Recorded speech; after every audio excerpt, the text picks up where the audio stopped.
దుర్గాదేవి యొక్క నవదుర్గుల రూపాలలో మూడవ అవతారం చంద్రఘంటాదేవి.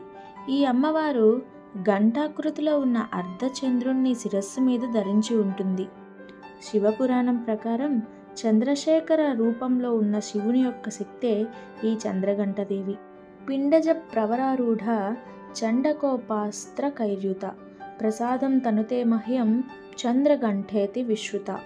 చంద్రఘంటాదేవి మనకి దశభుజాలతో దర్శనమిస్తారు. పులిని వాహనంగా చేసుకొని ఈ అమ్మవారు త్రిశూలం, గద, ఖడ్గం, విల్లు, బాణం, కమలం, కమండలు, జపమాల, అభయముద్ర, జ్ఞానముద్ర కలిగిన వంటి దశభుజాలతో మనకి దర్శనమిస్తారు.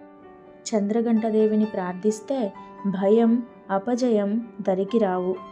ఈ దేవి యొక్క ఆలయం ఉత్తరప్రదేశ్లోని వారణాసిలో ఉంది. ఓం శ్రీ చంద్రఘంటాదేవి.